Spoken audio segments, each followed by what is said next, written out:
है दादा, मैं मरे जाने घूम गया था दादा की गए और वो तक को दर्शन नहीं है दादा। और घर में बहु बेटी बात देखा था बे। अरे खाए पे हम ना देखे जाओगे आठा तो नहीं आते बाबू, ले आ रे बाबू।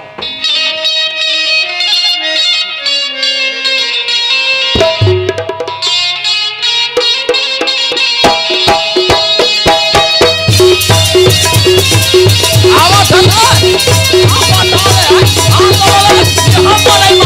अरे चंदर आवाज किया आते दर्शन नहीं होगा।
बना ले और ये टोकरा गली गली हो जा आता तो नहीं आता बाबू कौन ला खोथा टोकरा और तो कान फूट गए अंदर है और कौन ला खोथा टोकरा का है मैं सिर खोजा था बाबू सिर खोजा था हाँ सिर राष्ट्रीय प्रोग्राम में गए बाबा राष्ट्रीय प्रोग्राम में गए तो उन्हें पहले नहीं बताते रहे तुम्हें कहाँ पर गली गली खोदते आए हैं ले आ रे बाबू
बोलेगा चल तिरंगा झंडा ला फहरावो